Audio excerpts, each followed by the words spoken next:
Another week, boys, and another TWAB.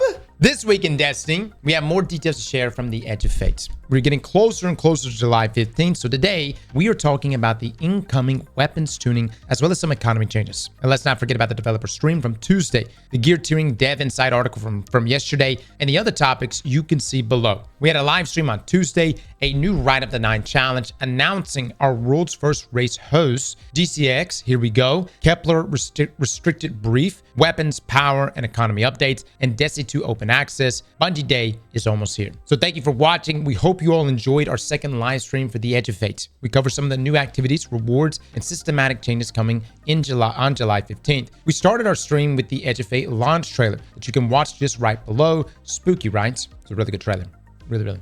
Like, it's definitely like going in a different direction than Destiny's ever been. Now, we covered a lot of topics during our first section: unlockable world tier difficulties for the campaign, side quests that you can unlock after completing it, Matterball Banes, a 3-player activity that uses the abilities you unlock in Kepler. The new destination is filled with mini secrets, and Guardians are tasked with uncovering all of them and choosing how hard a challenge they want to face. Also, what's going on with all the fungi? Yeah, it's a lot of that. A lot of fungi. And like dark matter, right? What is it? They try to cook ether. They try to cook it. They cooked it too hard, and then it did a bunch of shit. And next, we talked in depth about the portal. We have a lot of activities available in our new hub, from onslaught to some favorite seasonal activities like the coil. You could choose from a big pool of modifiers to tune the experience and up the challenge in order to get bonus rewards. The goal is to make activities not only more rewarding and personalized, but also to make them easier to understand. There are tons of new ways to enjoy your favorite game with solo ops, fire team ops, and crucible ops, and also pinnacle ops. Plus a section dedicated to activities like exotic missions that will get their unique rewards. To make it easier to understand and follow, we have reworked Guardian ranks to focus on the portal and its activities. Something we discussed yesterday in our breakdown. Bungie wants us to really partake in the portal. Now, we also have the new seasonal hub with weekly ranks, daily and weekly challenges, and tons more gear to earn, and that resets every week. If you complete the conquests also available at this hub and progress through the different difficulty settings, you will also earn the reward or the renewed Conqueror title. Don't worry, if you've already have it gilded a few times, you will keep your marks. And we did forget about the power and the Edge of Fate. We have a whole section in this tweet about it with many more details, so we'll skip it here. Just keep scrolling and you'll get there. For now, just don't get too worried when you are power level 10 when you start playing our next expansion. Hope this recap of the live stream helps everyone get an understanding of the most relevant topics we covered. If you want to get the whole picture though, why not watch the whole stream by yourself? It's right below. Okay, Rite of the 9 final updates. As we move into the final 2 weeks of Rite of the 9, we wanted to share some updates coming next week to close with a bang. You remember Daybreak? Yeah, the old school modifier where your abilities recharge like crazy. How fun would it be to turn it on for the Explorer mode version of the Rite of the 9 dungeon for next week? Because it's happening right now. Fetch your friends, put on some destructive supers, and go farm like mad. Remember that on top of weapons, you can also use your non-nary manifolds to earn non-nary Ingrams that contain some fan favorite cosmetics. Dude, it's a lot of cosmetics. Like it's even more cosmetics than what's present on the list of cosmetics you can get. It's interesting though, they added this modifier for only the Explorer mode version. Oh, on Eternity mode too? Where's it say that? In game? Oh, Daybreak. God damn it. It's active right now on Eternity. And then next week it'll be Explorer.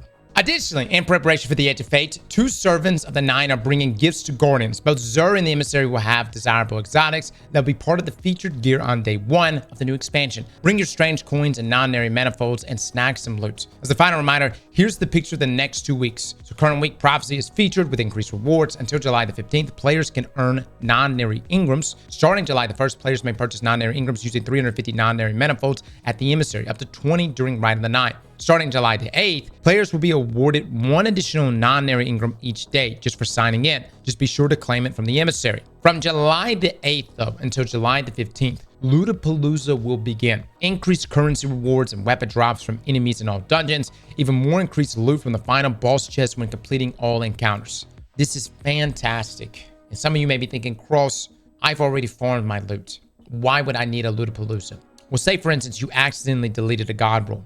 The godliest roll you could possibly get. Maybe you accidentally deleted that.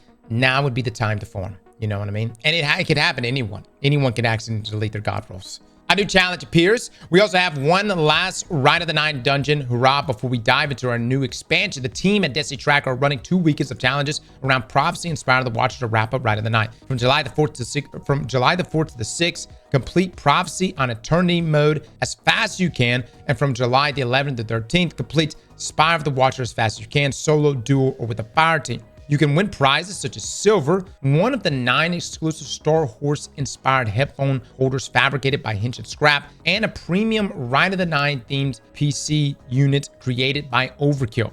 Wow. Okay. An outright PC. Okay. All right. And what was the other one? Just outright silver? Okay.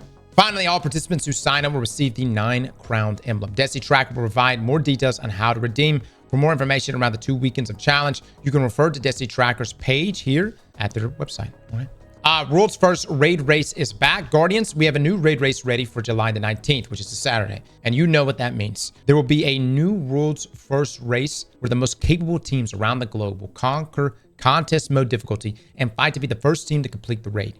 We're excited to confirm we have partnered once again with the wonderful CB Gray and Evan to bring you the raid race action live from Bungie HQ this time. Stay tuned to the next week's tweet for more information on what channels to follow, the schedules, the international hosts we will support, and how you can earn the beautiful Power Hues emblem you can see below. Oh, that is... What is this? Is this for watching? This is just for watching? That is a fire-ass emblem, dude. I like that this year it's going to be on Saturday, though. I think that's interesting. Everyone is going to be able to partake. And who knows, man? It may just be some of you guys. You may just be like... You may call up your old friends and be like, hey, man, it's Saturday. Let's hit this shit just for old times. And who knows, what if you might snag it? You might, the stars might align, the builds might come together, the DPS on point, and you and the squad, you clutch up, you snag that first place. Bungie at GCX. Guardians, we're excited to share something special coming your way at GCX 2025. On July the 25th, from 3 to 4:30 p.m. Eastern, we're hosting an exclusive developer panel that'll take you deep into the heart of Destiny 2's storytelling process. Threads of Fate, exploring Destiny 2's narrative craft, will give you an unprecedented look at how one expansion story goes from initial pitch deck all the way through development to launch, with special focus on the Edge of Fate. You'll get to see behind the curtain of our creative process and discover what it takes to craft the narratives that drive your Guardian's journey. We're thrilled to have D2 narrative team members Allison Lurs and Hannah Filipiski join us for this deep dive. So Alice is actually going to be there. That's incredible. These are the talented minds behind some of your favorite story moments, and they'll be sharing insights you won't find anywhere else. Our very own DMG will be moderating the discussion, and we've got a special guest lined up that we think you'll love. Find out more about GCX and how you can also score the exclusive Fight Stick emblem through GCX's channels and website here. Oh, that's such a dope emblem, man. Yeah, that's nice. That's cool, man. That's cool. Yeah, I know some of you guys, we didn't go to GCX last year, but there's life stuff. And really, it's not that far. So who knows? We might, I'm going to be honest. I always decide to go to GCX the day before. I've done that every year. Brief 001 Vanguard Kepler restricted brief. All points bulletin Guardian operative dispatch contains restricted information for selected fire teams and will purchase data upon closure. The House of Exile. Classification, Elixir House, unknown fungal symbiosis, hazard, standard Elixir armaments, mines, traps, modified, blah, blah, blah. There's a lot of stuff happening here. Intel, House of Exile is a lower house made predominantly from the remains of other houses defeated at the Twilight Gap. However, according to the Cryptarchy, the Exile banner predates Twilight Gap, albeit without an official title. It was simply a collection of malcontents, outcasts, and, well, exiles during the long drift to Earth from Reese. While many of the exiles reconstituted into a house on the moon, Luna, a subsect of the house, broke away prior to the Battle of Twilight Gap, refusing to invade Earth. They retreated to the edge of Sol System to live in peace. The exiles on Kepler are believed to be those defectors. Oh wow, so they're peaceful. Paracausal weaponry has been encountered. Guardians should take maximum cautions during engagements on Kepler. Select House of Exile armaments have been noted to contain stasis crux, cores, or compressed strand tangles suspended in a mixture of elixir technology reminiscent of House Salvation forces under the Witness and an unknown energetic charge. Alright, they're peaceful. Why are they attacking us? Hidden log transcript. The following transcript documents the House acquisition of strand and stasis technology. Do you see now the gifts which I spoke? Here they are set before you as I foretold. The deathless comes for us, and so the giver arms our people in defiance. Through time and space I have claimed at the giver's behest lost and sidecast technology of our broken siblings on light-conquered worlds. Where they fell, we stand by the will of the giver. Of note, exiles on Kepler seem to have undergone a sort of fungal symbiosis with local fauna. It's unknown why or how this happened, but the fungus appears to feed from the dark matter of the singularity the exiles revere at the heart of Kepler. There appears to be a sort of stylistic hierarchy among the exiles. While it affords no actual authority, the size, shape, and unique features of the fungal growth sported on their armor or hosted on their tighten impact relationships, respect, and clout within the house. Am I saying that right? I get this word wrong every time. I don't know. Oh, shit, yeah. We fucking killed that. Initial report suggests the House of Exile was not always hostile and at one time even worked alongside the Aeonian population of Kepler. Excuse me, Kepler. We hope you're enjoying these short lore pieces more in coming weeks. Actually, this is fantastic. So look. If you come across a Fallen and they're just loaded down with fungi. They got fungi everywhere and it's just, that guy's powerful. That guy fucks. You know what I mean? If I'm understanding this correctly. The more fungi, the stronger they are. All right, weapons tuning for the Edge of Fate. Hello again for the Destiny Sandbox team. Like most other areas of the game, weapons have gotten many changes in the Edge of Fate, so let's get right into it. Before that, though, a reminder that yesterday we published a Dev Insight article focused on weapons and gear tiering. We hope it helped you understand the new system a bit better and that you can use it as a source of truth moving forward. In case you have not read it yet, here's a link to it, and let's jump into the weapon tuning content. So weapon archetypes, machine guns. We're trying out something new for Destiny on machine guns. Staged reloads. Machine guns generally have very long reload animation times that can be very punishing when canceling. We've added several checkpoints from which the animation can be resumed if it is interrupted mid-reload. This is a feature we are rolling out on machine guns first, but we plan to expand this to other weapon types in the future. That's so hot. Now have staged reload. Staged reload places checkpoints in the reload animation. When a player cancels a reload animation and starts it again, it will resume from the latest checkpoint. Guys, do y'all get that? You got a machine gun. Instead of it being like, I'm reloading, and it's... Now, there will be points of that animation where you are actually reloading and putting... So if you have to cancel, you can, and you can start shooting. You see what I mean? That's hot. That's a hot change, dude. Glaives. The projectile changes for Glaives and Heresy have been generally very positive for the archetype, but ended up opening up a small window where it was actually a nerf to the weapon's projectile performance, particularly at short range in PvP. We made some adjustments to account for this issue, reduced projectile track and strength at very close range to avoid a behavior that made the projectiles less accurate. Wow. So reducing it will make it more accurate. That's video games, right? All right, perks. Reconstruction. Oh boy. Reconstruction has been underperforming on non-rocket launcher weapons since the nerf that increased the time it needs to start filling a weapon's mag. So we're greatly increasing the amount of ammo transferred on each activation. Increase the amount of ammo transferred per activation from 10 to 25%. We back, baby. Reconstruction is back, baby. Paracosm Affinity. We generally think it's pretty important for players to be able to anticipate when a damage buff is going to expire, since having one active or not is something players are often making heat of the moment gameplay decisions about. So added a visible timer to the buff. Good. Kinetic Trimmers. Kinetic Trimmer feels good to use on fast firing weapon frames, but it can underperform on a bit on slower firing ones. Indeed it does. So decrease shots to activate on certain weapons and subfamilies. High impact auto rifles require 9 hits down from 12. Wow. Aggressive and high impact sound rifles require 5 hits down from 6. Okay. Hand cannon subfamilies have received specific tuning. Aggressive hand cannons require 4 hits down from 6. Adaptive hand cannons require 5 hits down from 6. And precision hand cannons are unchanged, and it still requires 6 shots to activate. Okay. No nerf to Randy. All right. So hold up. High impact auto rifles.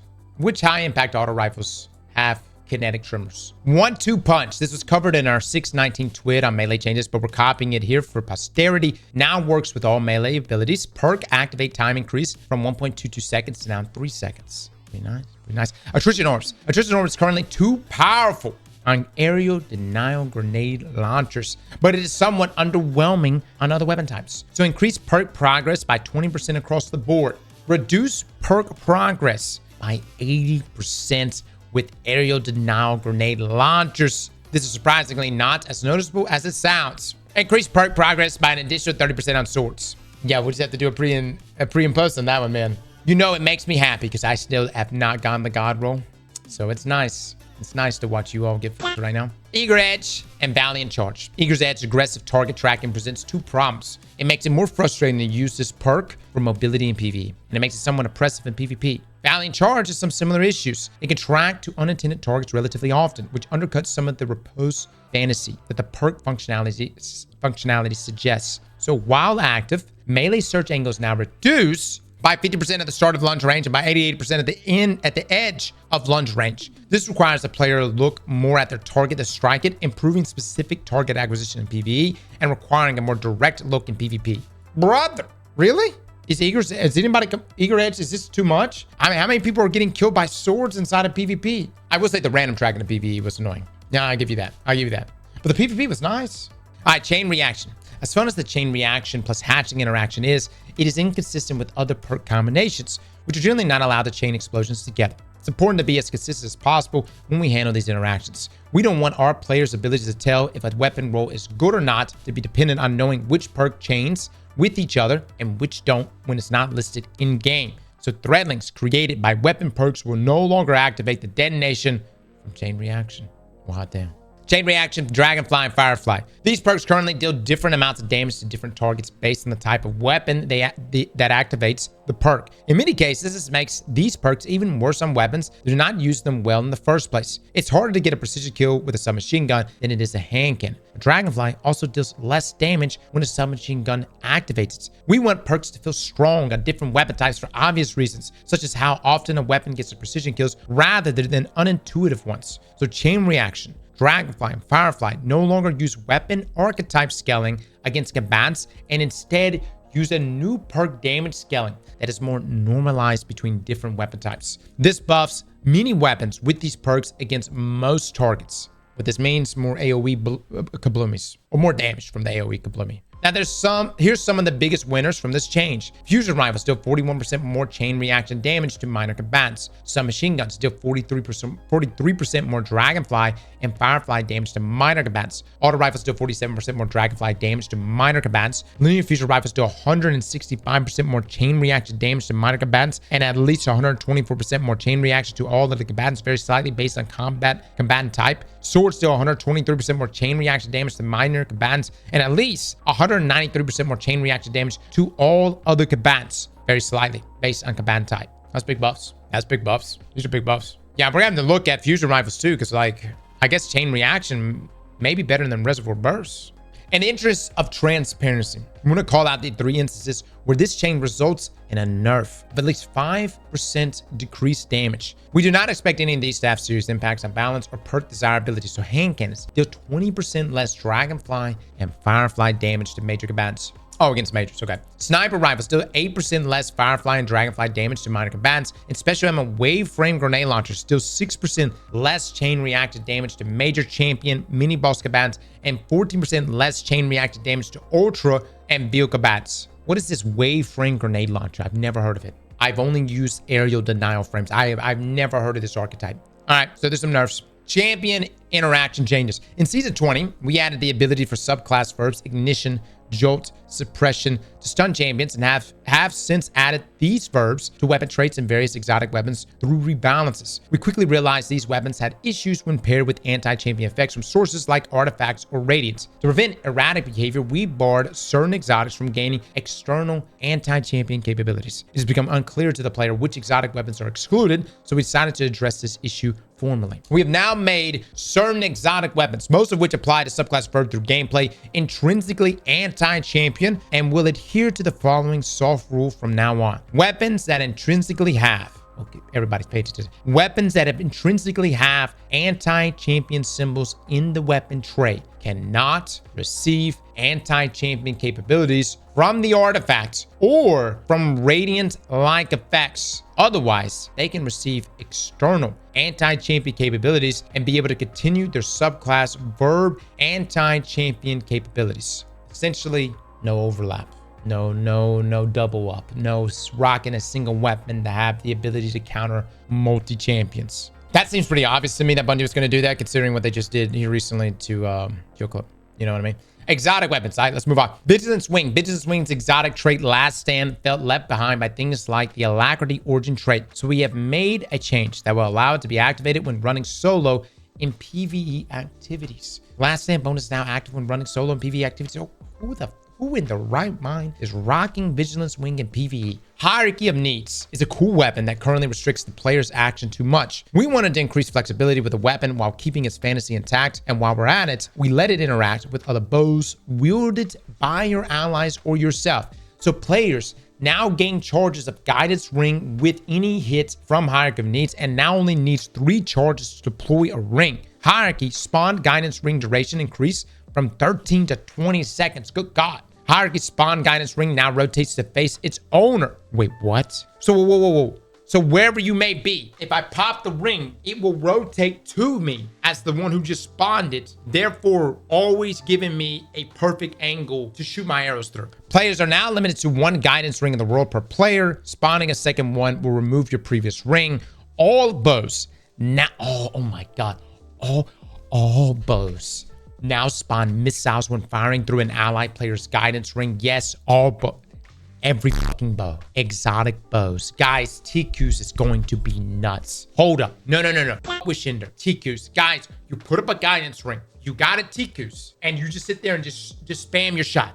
You spam your tracking shot every single time. And it will go crazy. I'm not saying that Wishinder and Leviathan's another thing. And even crossbows won't be great for this. But rapid fire bows, I think, are going to absolutely f with this. It's essentially become the Gallahorn of bows, is what Hierarchy needs is now. Fix an issue where Hierarchy secret missiles will not play detonation visual effects when colliding with world geometry. Okay, huge, massive. I cannot express how big of a change this is for this bow. This bow is about to be so good. All right, Dead Man's Tale. Dead Man's Tale has developed a reputation in the Crucible over its years in game, but has always struggled a bit in PvE. We made some adjustments to help it cancel out its long reload time and reward players more for landing their headshots. So each stack of Cranial Spike now grants 3.4% damage versus combatants, max 70% at 5 stacks, plus 1 rounds reloaded. Are you telling me that every time I get a stack of Cranial Spike, it'll give me a round back? Am I understanding that right? Okay, that's kind of hot. So like rewind rounds in a way, but without having to go all the way to the end of the magazine. So wait a minute, hold up. If I'm already at 5 stacks, max stacks of Cranial Spike, if I just continually keep landing my crits, am I going to keep reloading? Can I just shoot forever? Or is it only on 5 rounds? Duality. The previous set of changes to Duality were good, but didn't do quite as much as we were hoping. We've relaxed the trigger on its trait perk to allow it to ramp into good single target damage more consistently. Added a secondary activator for Black Wings. Now gives the buff when landing most of your pellets on a target. It's not that I don't think Duality isn't good. It's just Lord of Wolves was so strong. You know what I mean? The Navigator. The Navigator is an interesting exotic, but has felt a bit one trick for its woven mail and tangle creation. We've added a bonus to the weapon while the wielder has woven mail to let it excel while you're using it for its original purpose. When the user has woven mail, increased damage 25% in PvE, 5% in PvP, increased ammo generation stats. Wait, what? So just having woven mail act? It's a trace rifle though. I mean, it's not like a huge thing, but I mean, like Navigator didn't need much for what we used it for. You know what I'm saying? Wicked implements. We've shifted Wicked Implement to a faster fire rate to better align with its gameplay fantasy. With our recent changes to how Stasis interacts with champions, we've also made Wicked Implement to be anti-overload intrinsically to align with the Stasis role in the sandbox. Now is a rapid fire RPM. Oh my God, they completely skipped 200s and went to rapid, dude. I thought they were going to be, because right now it's a 180, I believe. Now it takes 1 additional hit to start slowing and to freeze to account for the faster rate of fire, increases magazine size to 20, and now intrinsically anti-overload. Hot damn it, baby. Hot damn it. Wicked Implement. It's a good feeling scout. Great feeling scout. And it's probably going to be one of the best scouts after this change because it's going to still have its same makeup, its same design as a 180, but it's going to shoot rapid fire now. I think it's going to be incredibly consistent for both PvE and PvP. All right, Hard Shadow. Oh my God, a big constrictor for a lot of heavy swords is just how fast they chew through ammo. It makes it hard to choose when and where to use them, especially for a weapon like Hard Shadow that very much wants you to use it to clear out chaff by peeking in and out of invisibility. So with these changes, we've leaned harder into that fantasy. Increased ammo reserves, reduced cost of heavy attack to 3 from 4, added defeats while shot in the dark is active, makes you invisible once more. Hold on. Added defeats while shot in the dark is active, makes you invisible once more. I mean, dude, Hard Shadow actually does a lot of damage. It does do a lot of damage. I mean, it actually does cook. And its survivability is pretty nice. Ammo is what's always hurt me the most. And now you'll be able to just loop it in more with the Invis. We'll see. Worldline 0. Worldline has always been a fun sword to play with, but has largely fallen out of favor ever since it lost its ability to let you skate alongside the introduction of Eater's Edge. To give it a more defined niche, we are leaning into its Tesseract ability, emphasizing add clear via rapid nimble teleports. So increase lunge range distance of the heavy Tesseract attack by 3 meters. Remove the ability to chain 2 blink attacks back to back. What? Added a new effect, defeating a target with Tesseract allows you to Tesseract again for a short duration. These extra blink attacks cost less ammo and consume less guard energy. Dang! Dude, the back-to-back chain attacks, although it misses like almost 90% of the time, could put out some pretty good damage. It seems like they want the sword to be ad clear / movement tech. You know what I mean? Devil's Ruin. Devil's Ruin is another exotic that has felt a bit one trick for a long time now. We have reworked the weapon to remove its firearm release behavior as well as make it the beam mode more of a reward once it has been enabled. So remove firearm release behavior. The beam is now behind a special reload. Kills with the weapon make fire sprites, and picking up the fire sprite enables the special reload. Beams now scorches on hit and ignites on kills. Oh, wow. Increases magazine size to 20, and it now intrinsically is unstoppable. This is the big one. Scorches and ignites on kills. I would say, reading this first few lines, I was like, big nerf. But it did say precision kill. It says beam now scorches on hits and ignites on kills. You do got to get a fire sprite, so you have to build into that. In PvE, there's so many ways to build into that. You know what I mean? PvP nerf for sure. All right, Tommy's Matchbook. Tommy's Matchbook runs into issues with survivability and overall usability. These changes focus on improving that experience, allowing players to maintain ignition trigger even if they stop shooting for a moment, and providing intrinsic avenues to heal back lost health without completely removing build crafting potential. We also wanted to provide a higher incentive for players to hip fire this weapon and improve how self-damage is communicated to the user and to other players. General added a burning screen effect while the player takes self-damage from ignition trigger. All the players who are taking self-damage from ignition trigger will now have a burning effect surrounding their model. Ignition trigger. The HUD buff now appears as a bar. While ignition trigger is active, the bar charges as you fire the weapon and drains when you don't. So long as the bar has some charge, ignition trigger will remain active. Oh my God. Heatsink. Hip fire self-damage decreased to 50% less damage than ADS self-damage, previously 33% less damage. Catalyst. Removed improved health regeneration. Now final blows while ignition trigger is active grant cure ×1 to the user. Hot damn it. Scorch on hit is unchanged. Dude, let me just say this. A lot of people don't realize one of the best 1v1 weapons in the game is Tommy's Matchbook. It really is. Now, say 1v1 because if you get third party, you get wrecked. But you will be able to accumulate energy in that bar and then back off just a little bit, set yourself, and then as long as you have a little bit of time there before that bar drains, then open up on an enemy. But even outside of this, just for PvE, these are great changes. I'm speaking from PvP perspective, but PvP, this is going to be really, really nice.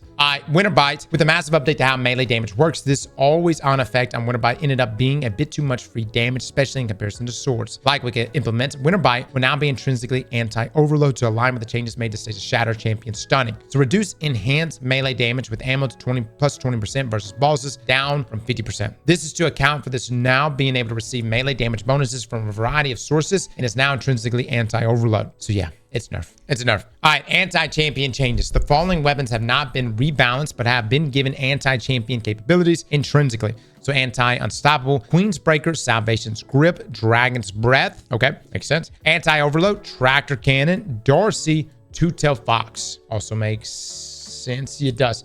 Conditional finality can be anti-overload or anti-unstoppable, depending on which element is active. Oh, well, stock and conditional finality just went up. Regarding PvP, for those of you looking for PvP tuning numbers, we're aware of the math in terms of balancing around fixed health values and the new weapon stat damage bonuses. We have our finger on the trigger and are aimed at a number of targets. We want to make sure the weapons and perks we choose to tune actually become balance issues instead of preemptively nerfing a bunch of builds or playstyles before you are even able to try them out. Once it is known how realistic it is to achieve certain stat combos and what trade-offs those stat splits enforce, we'll have a more complete picture to determine how problematic these builds actually are in the Crucible. We'll be watching and gathering your feedback, and we're standing by ready to adjust as necessary in the near future updates. TLDR, PvP about to have some busted shit. Ain't a lot of playtesting on this front. We the playtesters. Good luck, everybody. It's Beyond Light 2.0. Now, power in the Edge of Fate. With the reimagining of Destiny 2's core game experience comes a refreshed version of player power. We've overhauled how you earn power and what it means to your journey across the season to be more meaningful experience. We've also removed weekly barriers and are giving you more agency in choosing how you want to level up. Earning power will be more intuitive than ever before, with most activities even offering a reward forecast that enables you to plan your rewards. Increase your power by overcoming greater challenges and earn higher tiers of both armor and weapons that come with additional stats and benefits. Now, refreshing power. The first thing you'll notice when you log into the Edge of Fate is the power refresh. Power inflation over the years has created huge numbers that can be confusing and unintuitive, particularly for new and returning players. When the Edge of Fate releases on July the 15th, power will be refreshed to start at 10 for a much cleaner and more intuitive experience. Legacy power will still be visible on the power tooltip, shown when you hover over your power number on the character screen, if you want to know what your power would be in the old system. Now, the power band. In the updated power band from 10 to 200, power will work as it traditionally did when playing up to the previous soft cap. You'll see progress just by finding gear across whatever you want to play, from the new Edge of Fate expansion to PvP to patrolling your favorite classic destination. Playing activities on the portal will offer increased progression, while completing missions and finding secret chests in the Fate Saga expansions will offer the fastest progression. Now, lots of activities content will exist in the power band, including the Edge of Fate expansion pack, event activities, all legacy content, and even the new redacted raid. While these activities won't ask you to earn more than 200 power to play at max effectiveness, they may offer rewards above 200 when played at harder difficulties. More on that later. Now, during the climb to the power cap of 200, you will be able to earn tier 1, tier 2, and even the occasional tier 3 drop. This gear is as strong as legendary, even adept weapons from before the Edge of Fate. Your progress up to the power cap will also stick around into the new season when Destiny 2 Renegades releases in December, giving you consistent access to gear as strong as or even better than what you're used to, as well as tons of activities to play. Alright, seasonal bonus power. Since Shadowkeep, the seasonal artifact has offered a way to increase your power above the power cap through artifact bonus power. While this was a great way to get an advantage in high power activities, it wasn't consistent with finding new, better gear. Driven instead by XP, it incentivized behaviors like bounty farming that didn't quite focus on overcoming new and greater challenges. Yeah, I hate that, actually. Like, I would prefer to just play the activities and actually have fun doing stuff rather than just bounty hoarding. And at the Edge of Fate, seasonal bonus power will now live right on your weapons and armor instead of on a seasonal artifact. By overcoming harder challenges that PvE is customized by you, or challenging yourself in competitive and trials for PvP, you can earn gear with greater amounts of seasonal bonus power that will increase your level beyond the power cap. Why did you pick the fuzziest, the blurriest image here? You know what I mean? So right here it shows 300, 200 plus 100 seasonal bonus power here. Okay. Power helps you overcome harder activities, increase your power up to 200 by obtaining gear. New expansions are a fast way to earn power. Seasonal bonus power, increase power beyond 200 by obtaining new gear. Seasonal bonus power, earn higher as seasonal bonus power by playing harder activities. Seasonal bonus power expires at the end of the season. Okay, and this is equivalent of a legacy power value of 2,300. Now, there are no longer weekly limits on how much progress you can earn either, so your power can climb for as long as you want to play. Just like artifact bonus power before it, these seasonal bonus power levels are limited to the current season, and any weapons or armor above the power cap will be back to 200 at the start of the next season. Somebody's going to be macro farming the piss out of stuff. You know what I mean? Someone's gonna be setting up some macros and there's gonna be some crazy levels. Macros are against terms of service now, though. Oh, good. No one will do that then, right? Yeah. Terms of service? Say no more. All right, bonus power and rewards. As with the climb to the power cap of 200, by increasing your power level further with the season bonus power, you will be able to earn even higher tiers of armor and weapons with greater benefits. When the Edge of Fate first launches, you will be able to increase your power as much as a total of 450. Earning high enough grades from portal activities can give consistent growth all the way to 400. Now, total power 400 to 450 rewards will at first come from newly upgraded Prime Ingrams, which drop with both higher power and higher gear tier than your regular rewards. Achieving higher grades in portal activities improves your chances of finding Prime Ingrams, which are also no longer limited by week. Nice. Now, with Ash and Iron Major update later this season, you will be able to earn total power all the way to 550. Regular rewards from portal activities will be able to drop up to 500 total power, and Prime Ingrams will again award gear up to a hard cap of 550. Now, those who reach 500 power will be rewarded with regular drops of the highest tier of weapons and armor, tier 5. This gear comes with both unique aesthetics and qualities and the highest stats, so being able to consistently farm them will be an aspirational journey for the most ambitious Guardians. So hold on, let me get this right. We're not going to be able to get tier 5 gear until Ash and Iron. 500 is tier 5. What it says right here, with Ash and Iron Major update later this season, you will be able to earn total power all the way to 550. Regular rewards from the portal activities will be able to drop up to 500 total power. And Prime Ingrams will again award gear up to a hard cap of 550. Because right here it says total power 400, 450 rewards will first come from the newly upgraded Prime Ingrams, which drop both higher power and higher gear tiers than your regular rewards. Achieving higher grades in portal activities improves your chances of finding Prime Ingrams, which are also no longer limited by week. Does that just mean that we're going to be scaled 50 levels under tier 5? So if I'm understanding this correctly, we will be able to earn tier 5 gear before, but you're going to regularly earn it after Ash and Iron. So it's going to be easier to get them post Ash and Iron. But before Ash and Iron, if you do the grinding, you can get tier 5. That's much better. And make sure to regularly check what's going on the portal challenges on the seasonal hub page, and events will both be a great way to get some bonus power progression. All right, infusion. Infusion is a great way to increase the power of your favorite items, but needing a constant supply of upgrade modules to do it was a hassle. So we're simplifying infusion to instead use enhancement cores directly. So you no longer need to make constant trips to Bungie. Any upgrade modules you may have in your inventory at the start of the Edge of Fate can be safely dismantled to reclaim 5,000 glimmer and 1 enhancement core at the same price that Banshee 44 and Ada sold them for. Now you can infuse levels of seasonal bonus power into your favorite gear using a new currency called unstable cores. Let me reread that again. You can infuse levels of seasonal bonus power into your favorite gear using a new currency called unstable cores. Now, while you find unstable cores from a variety of sources, the primary way to acquire them is by dismantling unneeded gear that has seasonal bonus power levels. The higher the bonus power of the item you dismantle, the greater the number of unstable cores you'll receive. Good, plural. Likewise, infusing items with a larger difference in bonus power levels will take more unstable cores. Hot damn it.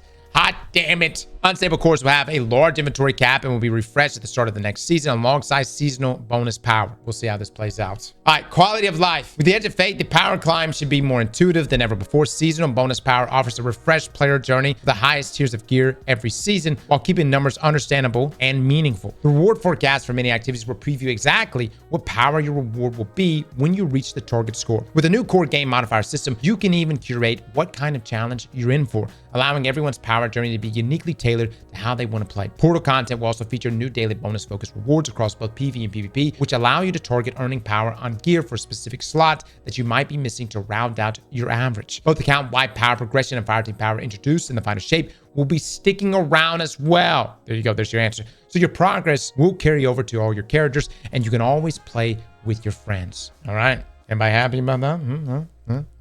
I'm actually more hyped about this. Well, you could just tell that there's a lot of thoughts put into all of this, and as it should be, but you know what I mean? Like, what I was concerned about was we were going to potentially see another Witch Queen scenario and weapon crafting scenario where, you know, we had like all these different currencies, and then we essentially had to go through a number of reworks to weapon crafting throughout the year. I'm not saying that we won't have adjustments here. It's going to happen, but it seems like it's been play tested thoroughly. Now, economy updates in the Edge of Fate. In the Edge of Fate, we're taking a deep look at our core game activities and game economies and rebuilding them along with the rest of the game. Core game activities, solo ops, fireteam ops, pinnacle ops, crucible, and trials of Osiris will be your primary sources of glimmer, strange coins, and masterwork materials. These rewards will scale alongside your gear, with better rewards coming from higher difficulty content. As you can see below, a lot is changing with this release and will continue to evolve over the coming seasons based on your feedback and analytics. Please keep it coming. Now, armor masterworking. Along with armor 3.0, masterworking new pieces of armor will have their costs change depending on the tier of the armor piece. In our Edge of Fate reveal stream, we mentioned that armor now drops with energy completely filled in, so players can begin to build craft immediately with armor mods.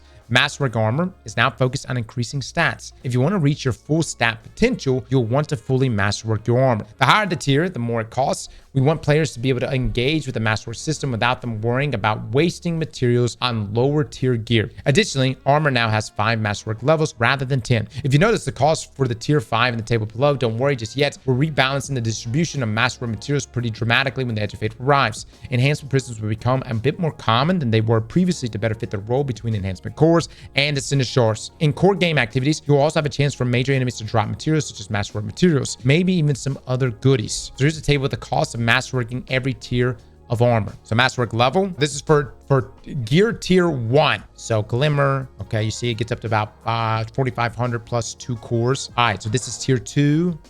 Okay, tier 3. Okay, plus 2 and 1. Hold on, plus 2 and 1. So plus 2 enhancement prisms, 1 ascended shards. Okay, that's for a tier 3 piece. Oh, baby. Okay, tier 4. It's going to be 10,000 glimmer, 7 enhancement cores, 3, what is this? 3 prisms. And how many shards? 1 shard. Okay, and then tier 5, 12,500 glimmer, 9 enhancement cores, 4 prisms, 2 shards. Damn, brother. Damn, heavy investment. Now for exotics, since exotics are not getting the updates, I wish it was.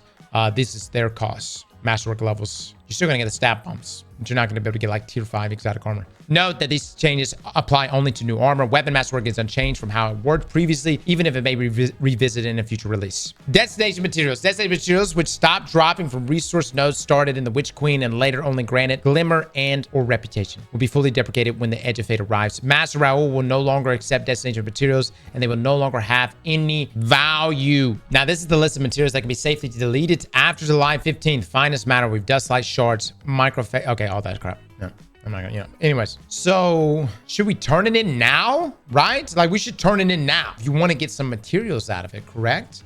Activity reward changes. Vanguard Ops Onslaughts. Onslaught has been rebuilt to be part of the core game activity engine and will drop new tiered rewards. That means the older gear, the Brave Arsenal, needs to be moved to a different place, so the loot pool only offers new gear. So Brave Arsenal weapons will be moved to be part of Xur's wares. Only the standard non-foil version of these weapons will be available. Zavala will no longer offer Onslaught attunement. Oh, all right. I kind of like that Onslaught is actually getting some updates here. Onslaught's too good for game mode, man. But it's gotta be rewarding because it's a time commitment. It's like a 45-minute time commitment there. All right, Nightfalls. While Nightfalls remain accessible from the World tab and the Edge of Fate, they will no longer work on a weekly rotator, but on a daily one, and will include all current Nightfall strikes and battlegrounds. This required some changes to how the loot pool was delivered. Nightfall weapons are now legacy gear. Nightfall loots will be updated to include all previous Nightfall weapons that have origin traits. Nightfall rewards are on a knockout list until all Nightfall weapons have been unlocked. From then on, all Nightfall weapons have a flat drop chance. Grandmaster Nightfalls no longer exist, as their purpose and functions have been transferred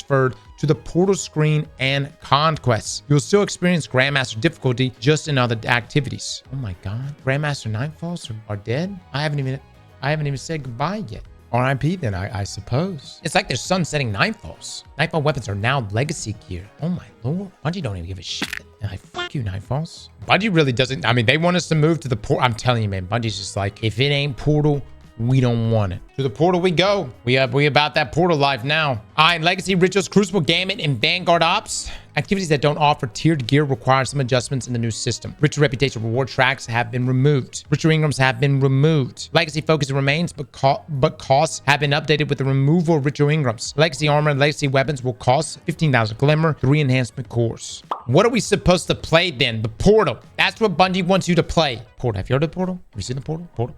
You know, it's like where Bungie wants you to go now. You know, anytime you ever think about what is the Destiny experience, just think portal. Now, vendors and reputation rank tracks. When you start playing the Edge of Fate, you'll notice the vendor reputation system has been removed from the vendors in the tower, with the exception of Hawthorne. This new approach comes hand in hand with the rebalanced rewards throughout the game. Without going into too much detail, we could say that removing these reputation tracks allows us to be rewarding with currencies and gear that drop from activities. With that in mind, here's a list of additional changes coming to a fistful of vendors with a new expansion. We hope it helps you understand their new duties. Okay, so Xur will not sell legendary armor in the Edge of Fate. All of Xur's legendary armors will be moved to 81, where she will sell them for cosmetic purposes. Xur will now sell 2 exotic armor pieces per class per week. One will be from the existing pool of exotics that Xur has always sold.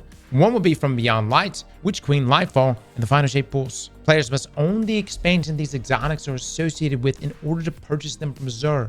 Oh yeah, baby.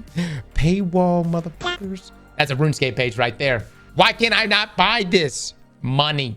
More money. Now, Xur will continue to sell catalysts, but they have been moved to the strange gear offset offers from submenu. Xur will sell exotic class items every week. Players will still need to acquire the exotic class item from the Dual Destiny or FOTL before Xur will allow players to purchase exotic class items. Xur will sell 9 legendary weapons per week, 3 weapons per slot. Class-specific swords, which aren't class-specific anymore, are still in Xur's inventory, but will not be available every week. Xur has had Brave Arsenal weapons added to his inventory. Xur has had Legacy, Nightfall, and Trial weapons added to his inventory. Rare chance at adept weapons showing up. Oh my. Standard weapons will cost 70 strange coins. Adept weapons will cost 41 strange coins. Xur has had weapons from Echoes, Revenant, and Heresy added to his inventory. Rare chance at Adept Heresy weapons. Standard weapons, 17. Adept, 41. Okay, all right.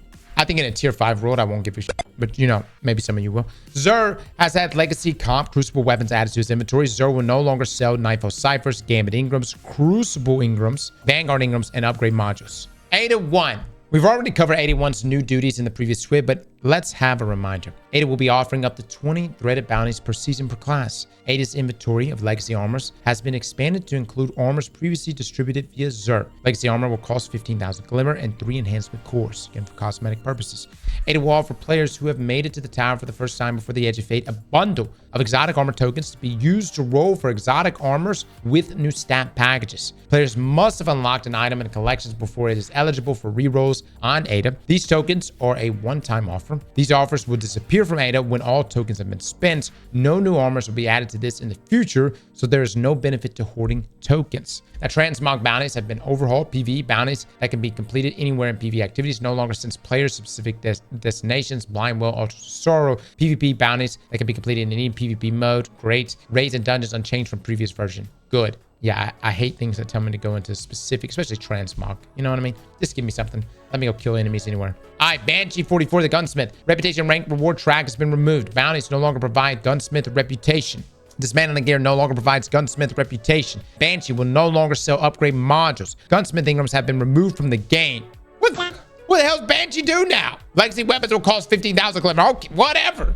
I'm never going back to that guy. Rao the Cryptar. Cryptar reputation ranks have been removed. New exotic armors in the Edge of Fate will be unlocked via completing the legendary campaign and not through Rao. Unlocked per class. Novel focusing for exotic armors from past expansions will be available to players immediately with no need to decrypt ingrams to unlock it. Costs remain the same for novel focusing. Focusing sub-menu has been reordered to put the most used screens up front. Everybody got that? Everybody getting this right now? I cannot express, in my opinion, how I think you should just use up all your exotic ingrams. Just my thought. Because I think the way the system, based on last week's TWAB, unless I'm misunderstanding, you can at least get a higher stat piece of your exotic versus what you would be getting next season. And then on the conversion will be better. Ghost mods. As we in the world of Armor 3.0, where new stats replace some old ones, we need to make adjustments to ghost mods. As some stats are no longer available and new ones have taken their spot, similar situation with Nightfalls and other activities that have become legacy content. Having mods for not up-to-date gear doesn't feel that rewarding, so we are removing those mods. Previous armor ghost mods, that is resistance armor, will be deprecated as they no longer match the stats on armored post V900s. They will be replaced with a new set of armor ghost mods. Some activity ghost mods have been deprecated. We plan to add new activity ghost mods in the future release. So essentially they're just moving them to the new stats. See what I mean? It's going to work the same way, but move to the new stats. Osirian ciphers and Nightfall ciphers. Osirian and Nightfall ciphers will not have a use in the Edge of Fate, but they will remain in your inventory, and we are not deleting them. We have plans for them in Destiny 2 Renegades, and we will tell you all about it when our plans are more advanced. All right, fair. Don't get rid of them, I suppose. Destiny 2 expansion open access. Do you have a few friends interested in Destiny 2, but that hesitate to make the jump? Good news. Let them know about Destiny 2 open access weeks. Starting July the 8th, next Tuesday, and until July 22nd, all currently available Destiny 2 expansions, as well as all 3 available episodes, will be available for free on all supported platforms: PlayStation, Xbox, Steam, Microsoft Store, Epic Games. And the cherry on top, all the currencies, gear, title, triumphs, and cosmetics earned during the open access periods are yours to keep. Hot damn it. That is incredible. No. I thought it was like some weak sales pitch that Bungie was throwing out here. If you got some friends that have thought about playing Destiny expansions and want a game, now is the perfect time, and you can make away like a bandit with all the loot. Yeah, this is that's great. I wish we had enough time. I almost wish this wasn't happening during the annual expansion. I would start a new account and just see how much stuff we could get during that time frame, with the goal of being can we get everything within that time frame. Does it include exotics? It says all currencies, gear, title, triumphs, and cosmetics. Yeah, so I would assume exotics too. Yeah. Now it's almost Bungie Day. We draw closer to that lucky 7. Last week, we covered some of our Bungie Day plans in partnership with the Bungie Foundation as part of their continuing mission to help reduce distress and suffering in children through entertainment, and to partner with the humanitarian aid organizations in times of natural disasters and crisis. The team is here to talk about the 7th column chaos. We're also partnering with the Twitch Summer Rewards campaign to bring you some fresh new emblems on the road to launch. From 12 a.m. Pacific on July 7th, Bungie Day, until 12 a.m. Pacific on July the 15th, gift a sub in the Destiny 2 category to receive a pixel perfect emblem. Oh, that's cute. That's cute. Luke, you see that emblem? Yeah, actually, that's adorable. I want to snag that. That's adorable.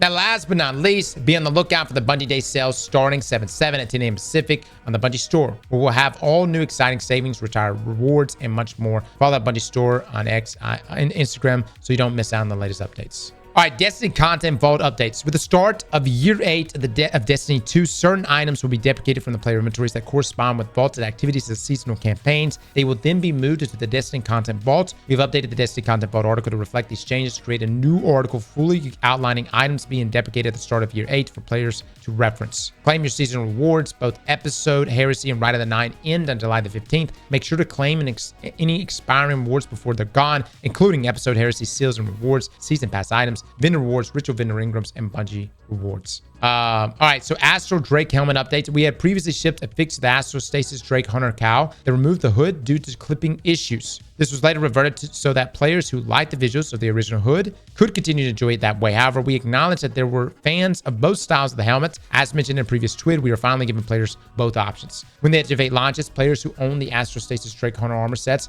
will be able to claim the new hoodless variant of the helmet from the special delivery kiosk. This bonus option will also be available to anyone who purchases the armor set going forward. Number of known issues, guys, but a final note here from Bungie. That was a long tweet, but also a great one. Tons of information to digest. Take it slow. Try to understand what it means. Maybe rely on your favorite content creators to get some different points of view, or just wait to play the game to get a more hands-on idea. You do you, all right? The Edge of Fate and the Year of Prophecy as a whole will bring a lot of system changes to your favorite video game. Yes, we said that a few times already, but it's still true. So let's just add something more this time. To better understand everything, you are going to need to play and test it. Words and videos only get us so far. The good thing is that we are almost there. Only 12 more days before you set foot on Kepler and discover all of its secrets. Bring your best fashion guardians, the Destiny 2 community team. Let me just say, I don't know who wrote this TWAB. Did a great job. Really, really. I felt like everything was laid out here pretty perfectly. And sure, there was definitely some nerfs here that I know some of you guys didn't like to see, but everything was laid out really, really nicely here. I felt like I even felt like I walked away from this with a better understanding of what's happening going forward. I've said it before and I'll say it again, guys. This expansion, the direction that Destiny is going right now is like, it's big core changes. It may not be something that invites you or intrigues you, and I completely understand. If anything, you can just hit the free-to-play side of things and mess around with the core changes. And if it resonates with you, then maybe consider buying the expansion. But if it doesn't, dude, the beautiful thing about having 2 expansions in a year, you can pick and choose. If it's Renegades and Star Wars stuff, although that's not necessarily my thing, but if that's your thing, dude, wait till Renegades. If it is Edge of Fate, great. If it's neither, wait till the next year. But if there's core changes, these are things that you'll be able to, mess around with and check out, even as a free-to-play player. And you could check that once the updates and the expansion rolls live on the 15th. Slap that like button like your mama told you right.